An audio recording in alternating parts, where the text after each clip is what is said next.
কিষাণ পঞ্চায়েত এবং রেলওয়ে মজদুর ইউনিয়ন এটা হিন্দু মজদুর কিষাণ পঞ্চায়েতের মধ্যে অন্তর্ভুক্ত। এইটার যে সর্বভারতীয় নেতা চারজন আছেন, তারা একজন হচ্ছেন প্রেসিডেন্ট এল কালাপ্পা, অসীম রায় তিনি হচ্ছেন জেনারেল সেক্রেটারি ন্যাশনালের, এবং ন্যাশনাল সেক্রেটারি প্রফুল্ল মাত্রে, এবং রেলওয়ে মজদুর ইউনিয়নের অল ইন্ডিয়ার যিনি সেক্রেটারি তিনি হচ্ছেন আমাদের রাজিন্দর সিং। আমি পশ্চিমবঙ্গের সাধারণ সম্পাদক, অন্যান্য নেতাদের কথা আপনাকে আগেই বলেছি, দীর্ঘ হয়ে যাবে তাই জন্য আমি বলছি না। এখানের আমার পাশেই আছেন বিহার প্রদেশে হিন্দ মজদুর কিষাণ পঞ্চায়েতের কনভেনার বিজয় প্রসাদ মন্ডলজি, তিনি আছেন, এবং অন্যান্য সাথীরা আছেন আমাদের পশ্চিমবঙ্গের, আগেই বলেছি আমি। তো আমাদের মূল উদ্দেশ্য হচ্ছে আজকের এই যে 12 দফা দাবি পশ্চিমবঙ্গের আলু চাষ এবং ধান চাষিদের সম্বন্ধে, এই এবং ভুট্টা চাষিদের সম্বন্ধে তাদের যে সর্বনাশ হয়ে গেছে, তার জন্যে আমরা লাগাতার পশ্চিমবঙ্গে আন্দোলন চালিয়ে যাব। আজকের থেকে সেটা শুরু হলো, এবং কেন্দ্র এবং রাজ্য সরকারের কাছে যেগুলো 12 দফা দাবির মধ্যে মূল দাবি, যে আপনারা আন্তর্জাতিক লেভেলে যখন মুক্ত বাণিজ্যের কথা বলেন তখন অত্যাবশ্যক পণ্য আইন এই জারি রেখেছেন কেন, ইংরেজ আমলের আইন, এই আইনটা তুলে দিন, এবং কৃষকের পণ্য সারা ভারতবর্ষ না সারা পৃথিবীতে এক জায়গা থেকে আর এক জায়গায় যেতে পারে পশ্চিমবঙ্গের পণ্য, এই দাবি আমরা জানাচ্ছি। এবং আজকে যে দুর্যোগের মধ্যে চাষি এক 50 কেজি 1 টাকায় বিক্রি করছে, বি গ্রেডের আলু, A1 গ্রেডের আলু যেটা 1.5 টাকা করে কেজি বিক্রি করছে, সেইটা প্রোডাকশন কস্ট 10 থেকে 12 টাকা আছে। আমি বলবো এখন সরকারের নির্বাচন চলছে, সরকার যেই নতুন সরকার আসুন, আমরা তাদের কাছে দুটো দাবি জানাবো।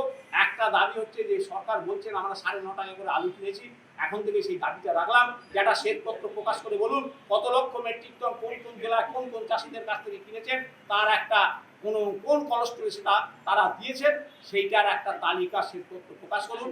তার সঙ্গে সঙ্গে এই এমএসপি নির্ধারণ করুন, ওরকম ভাবে নয়, এমএসপি উৎপাদন ব্যয় ভিত্তিক এমএসপি নির্ধারণ করুন, ধানের এমএসপি বৃদ্ধি করুন, এবং ধানের যে কেন্দ্রীয় সরকার বিভিন্ন সংস্থার মাধ্যমে এফসিআইয়ের মাধ্যমে যেভাবে ধান কেনেন, তার যেন সুষম বন্টন হয়। পশ্চিমবঙ্গের জনসংখ্যা, বিহারের জনসংখ্যা, উড়িষ্যার জনসংখ্যা, ত্রিপুরার জনসংখ্যা, আসামের জনসংখ্যা, এবং যে বিধানসভা ক্ষেত্রের যে আয়তন অনুযায়ী যেন সেই টাকার বন্টন হয়, এইটা আমরা দাবি জানাচ্ছি কেন্দ্রীয় সরকারের কাছে, এবং এমএসপি বৃদ্ধির দাবি জানাচ্ছি। আরও 12 দফা দাবির মধ্যে অনেক দাবি আছে, দামোদর ভ্যালি কর্পোরেশনের সংস্কারের কথা, নিম্ন দামোদরের সংস্কারের কথা, এই সমস্ত কথাগুলো, এবং যে ইনভেস্ট যাতে হয়, শুধু সরকার এই কৃষিক্ষেত্রে ইনভেস্ট করলে আধুনিক কৃষি বিকশিত হবে না।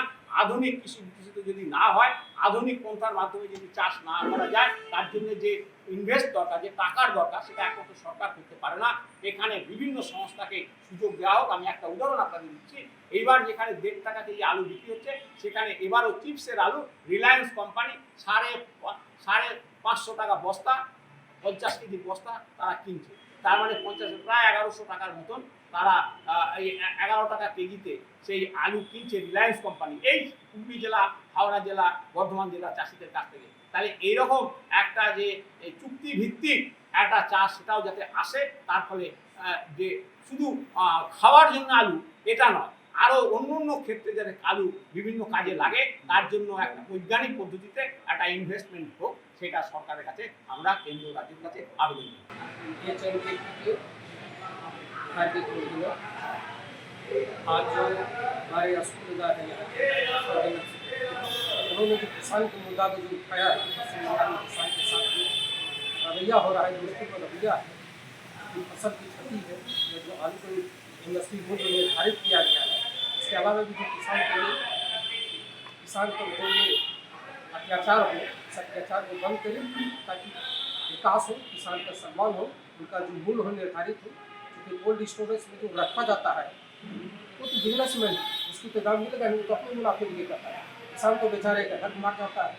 इसलिए मैं बंगाल सरकार से भी ये मांग करता हूँ कि किसान को उचित समाधान दीजिए, सम्मान दीजिए, उनका जो क्षति हो वो क्षति पूर्ति करें, और एक निर्धारित कीजिए कि किसान की ये मूल हो, चाहे वो धान की मूल हो या आलू का हो, या जो भी फसल का हो, या दलहन का हो, या तेल का मामला हो, उस पर एमएसपी लगाया जाए, एमएसपी दर्ज करें।